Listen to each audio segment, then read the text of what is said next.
Okay, let's try this. Yes. Yes. Okay, I'd like you to find the relative extrema in increasing, decreasing intervals for this. I want you to set it up so you're using your tables, those horizontal tables, right? So you got remember we got the x's and the y's and the y primes. I want you to get used to that. We're going to do a ton with those tables. They're a big deal. So get started and then we'll talk about it. Okay, so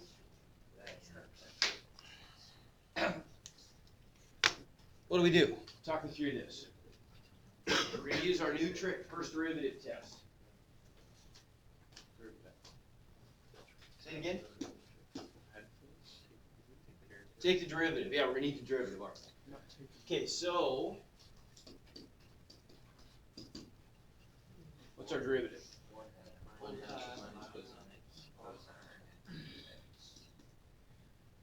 Okay? Critical numbers. All right, so is our derivative, now we're on this open interval from 0 to 2 pi. X is greater than 0 and less than 2 pi. Are there any values of x for which our derivative is undefined? Now we're okay, aren't we? We're okay because cosine doesn't have any asymptotes or holes, right? Cosine is continuous everywhere, as is sine. So we're okay there, but how about setting our first derivative equal to 0? Yeah, what are we going to do? Now we've got a little trig equation. So what do we do with trig equations? We did a much harder one last week. What do I want to do first here? Okay, isolate cosine, right? We want to solve for cosine, and then we'll ask the question, okay, for what values does the cosine equal whatever we get? So if I add this to the other side, cosine x equals 1/2, that's a unit circle issue, right?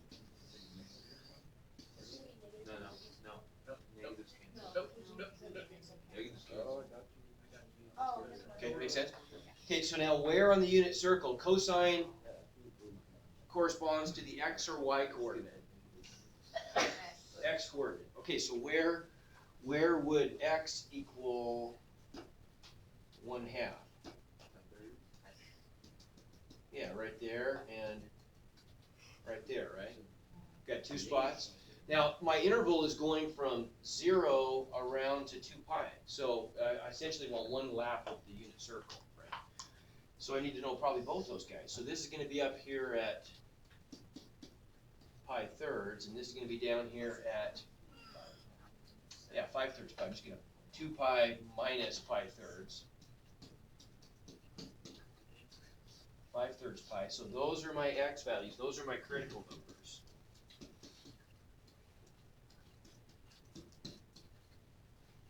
Okay, so let's go ahead and make our table then.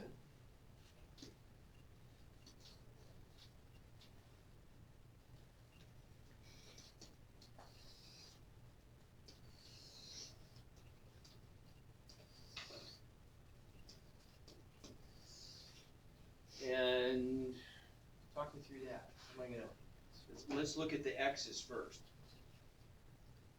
How do I probably want to mark up that will? Okay, 0 to 2 pi, and I'll go ahead and I'll indicate it's an open interval. Okay.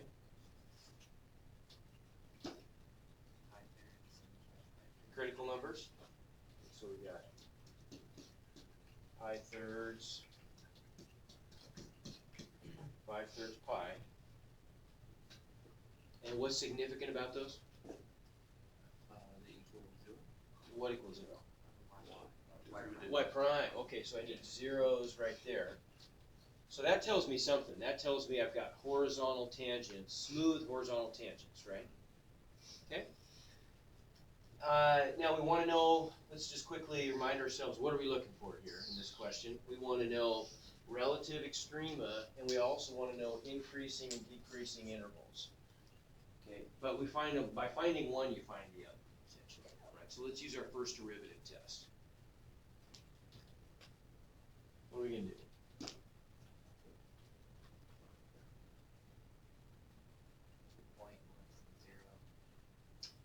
Okay, we need test points, don't we? So we need we need a point to the left of pi thirds, so less than pi thirds. What about the 0? 0 is not technically included in our interval, is it? Is it not included for a reason? Well, not really. I mean, the function goes forever, doesn't it? So I guess the question comes up, could I use 0? Yeah, you could. I mean, technically you could use 0, because it's still going to tell us the shape of the curve. But it's probably not a bad idea to pick something that's between the endpoint and pi thirds. 0 would be okay. It really would be probably okay. But if I pick something like pi 6, how about? Or pi 4, something like that. How about pi 6? So if I pick pi 6, we want to evaluate just the sign of the first derivative, which is better than having to find an explicit value, isn't it? We just want to know, a lot of times we can just kind of wave our hands and get rid of the specifics and say, oh, that's obviously going to be positive, or that's obviously going to be negative, and it cuts a lot of work out. So here's our derivative function. If I were to evaluate the derivative at pi 6, what is the cosine of pi 6? Let me ask you this. All we need to know is it bigger than 1/2? It is, isn't it, right?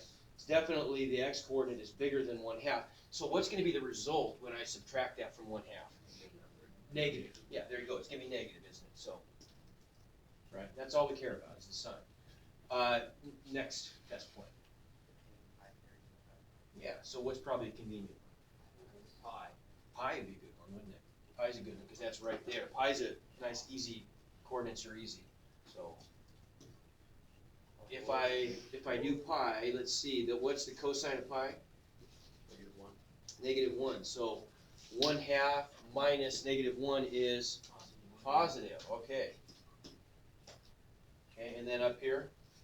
11/6. Sure, why not? 11/6 pi, clear up here, and then we're going to get, once again, something, square root of 3 over 2, right? So that's going to be, it's going to be negative, isn't it? Again, 1/2 minus an x value that's clearly bigger than 1/2 from the unit circle, so that's going to give us something negative again. And so what do we got there then? Let's see. I'm not changing that.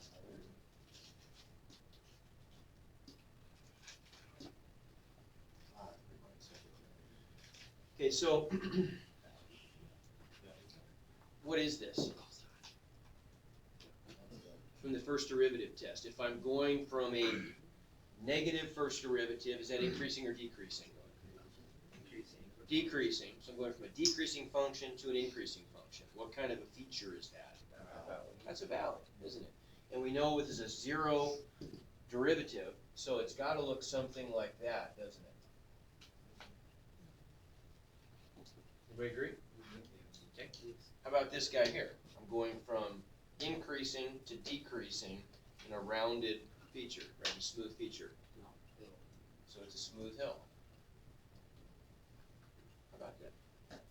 That gives us a pretty good idea. Honestly, if we wanted to sketch this graph now, this is kind of fun doing this because it's really a puzzle. I mean, there's really, it might seem like that's not very much information. How do we know what it looks like? And we don't know exactly what it looks like, but we get a pretty good idea, don't we?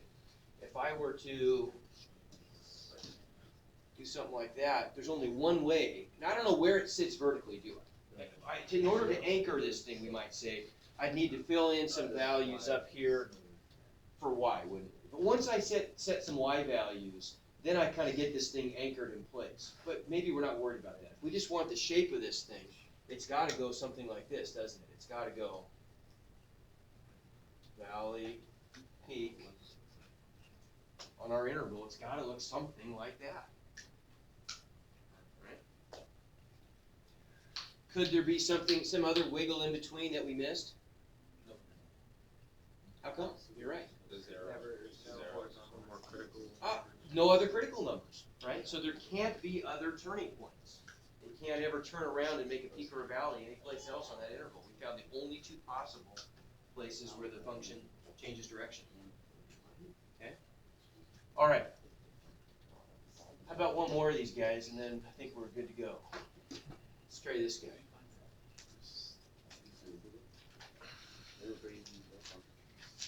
Okay, notice there's no interval. Oh, I guess I forgot one thing, didn't I? Increasing, decreasing intervals. So, yeah, y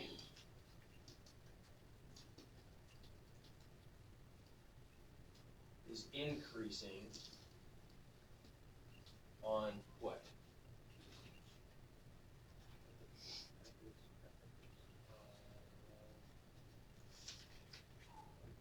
For what values of x? Oh, no. Remember, I'm just looking down. Here's where all the action is in the y prime. It's increasing on what? No? Pi thirds to 5 thirds pi, right? Now these are the x values, right? So this is like the x-axis. These down here, it's telling me what's going on for those x values. So pi thirds, we had a critical number. That's where we have a tangent line. It's neither increasing nor decreasing. Same thing at 5 thirds pi. But between those two, between those zeros of the first derivative, the first derivative is positive value, right? So it's always increasing between the zeros. So once again, what's that interval? Pi thirds to 5 pi thirds, 5 thirds pi, however you want to say it. Thank you. Non-inclusive, so the open interval. Blake Frazier, he's not, I didn't miss him, right? He's not here. Hello?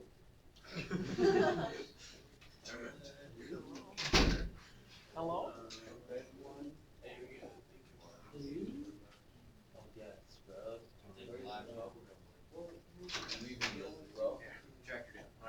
So it's increasing on the interval. There, right? Okay, everybody buy that? Okay, so y is decreasing on what interval then? Okay. So when x is greater than 0 and less than pi thirds, but not and. Can't say and, because it can't be both places. It's got to be or. So or. Or we can use a comma. I think in Math Excel they want to use a comma, typically. Yeah. Either or. 5 thirds pi, 2 pi. Okay? Okay, last one. How about this guy? We need a derivative, right? Okay, this is a little harder derivative. Now, how are we going to deal with this guy? Okay, it's chain rule, isn't it? Yeah. So by the chain rule, what's going to be the first link in the chain? What's the first layer to our derivative? Okay, good. So I've got tan to the 2 thirds is 2 thirds hand to the negative 1 third. Okay, so the first link is going to be 2 thirds times whatever that quantity is to the negative 1 third times, what's my next link? 2x. Okay, now I'm taking the derivative of what's inside. So there we go, right?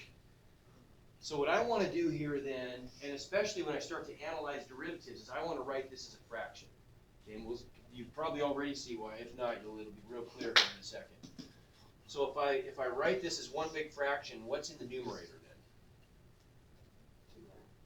then? 2x, almost. 2x. But I've also got this 2 thirds out front, so 4x, right? That 2 in the numerator there gets multiplied by the 2x, and so I've got a 4x over 3 times x squared minus 4 to the 1 third, which is the same thing as a cube root, right? Okay. All right, so now the critical number hunt becomes a little bit more interesting. Okay, so we look for critical numbers where the first derivative is undefined or 0. Okay, so let's start off by focusing on where is it undefined.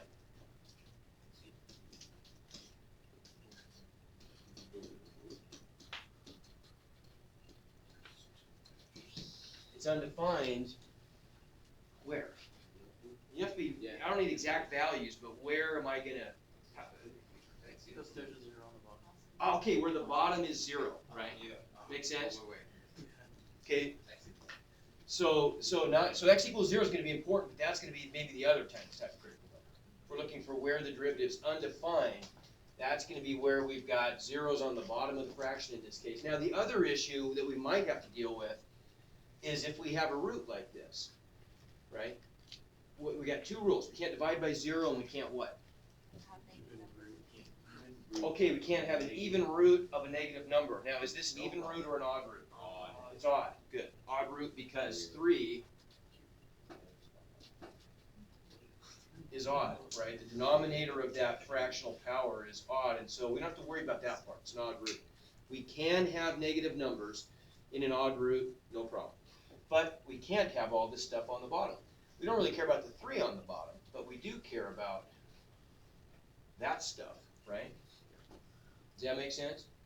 The cube root of hand is going to equal 0 when hand is 0, right? And so we don't really, what we'd like to do is we want to pare down, we want to set up f prime of x is undefined when something equals something. We want to come up with some equation. We'd like to pare that down to the easiest equation that we could. Now, we might be tempted to say when the cube root of x squared minus 4 equals 0, and that's fine. But we can sort of penetrate further than that and say, okay, well, we can be more specific than that because we know the cube root is going to equal 0 when the argument of the cube root is 0. So that's all we really care about. Does that make sense?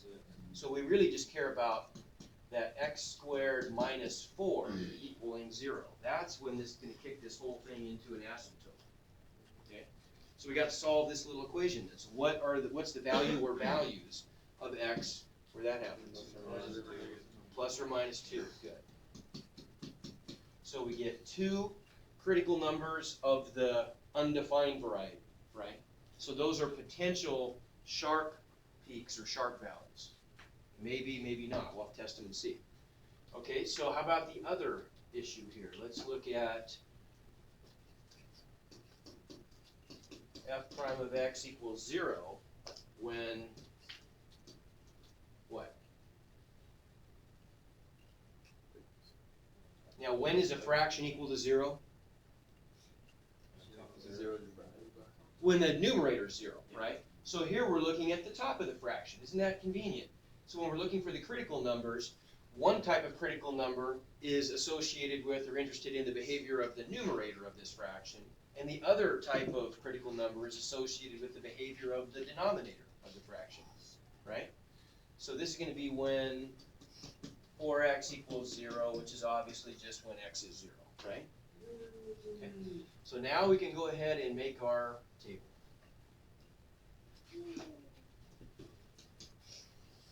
What's bad x? Oh,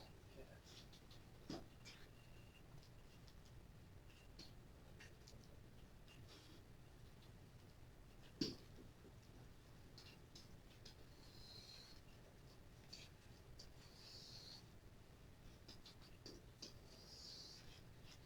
Okay, so what's our interval for x's? Did it specify any? So what do we assume then? All real numbers. Yeah.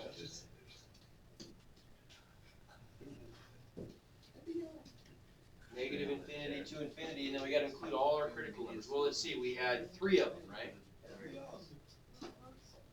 So we had -2, +2, and 0, right?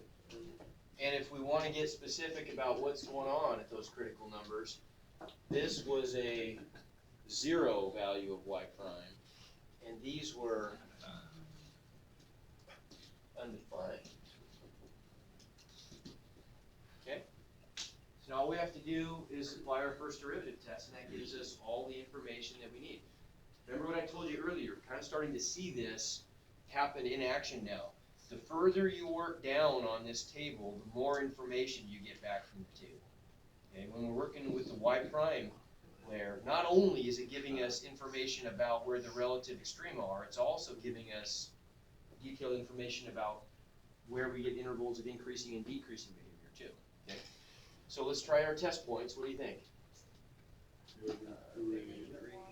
Okay, -1, +1 makes sense. And then something down there, who knows? I can make it anything. I'm just picking something. Making them extreme enough that we can spot the behavior pretty easily. So if we look at the second derivative, or first derivative, sorry, right here. If we try something like -10, what's that going to do? On the top, we're going to get -40, so I get a negative numerator. What about the denominator? All we care about is the sign, right? It's gonna be positive. It's going to be positive on the bottom, isn't it? Right? So negative over positive is negative. Okay.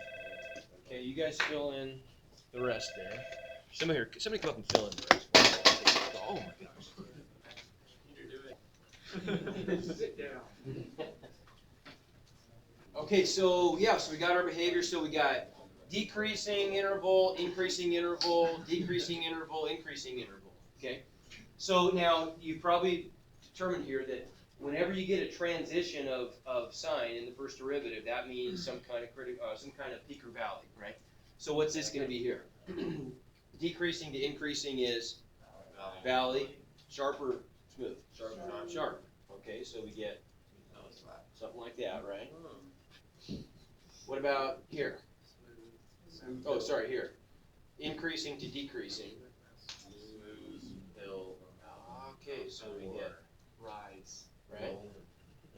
Make sense? And then here?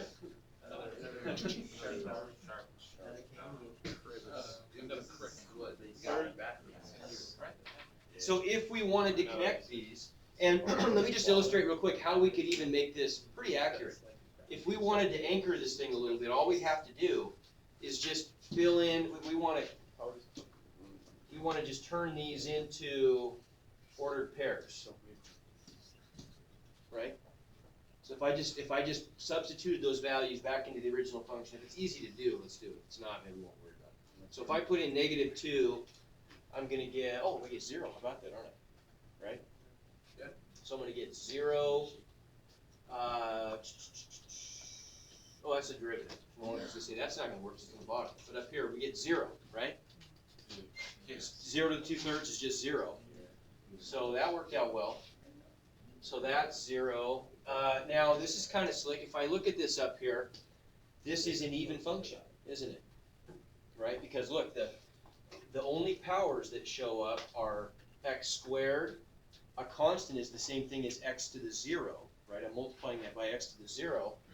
And then the numerator here is a 2.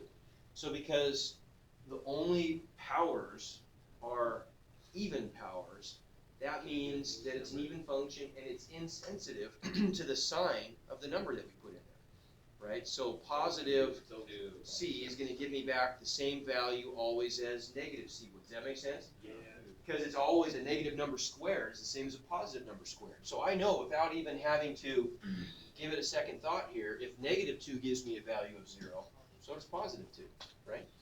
And then if I plug in 0, I'm going to get back what? -4 to the 2/3. Why? That's going to be some weird number. The cube root of -4 is like, who knows, -1 point, blah, blah, blah. Squared is something positive that's going to be about, I don't know what, like 3-ish, something like that. So I'm going to get back some number that's roughly, I'm off by a little bit here, but roughly +3, something like that. Anyway, I've got these 2 points to sort of anchor stuff. And so if I were to make a little graph of this, I didn't leave myself much room, did I? I'm going to get a point there and a point there, and then some point up here, and it's going to look something like this.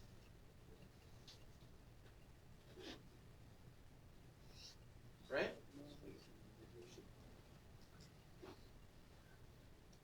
Isn't it amazing? We get a pretty good idea what this thing looks like, just from that little bit of information. Okay. All right. Let's go. Oh, is it? What's a gram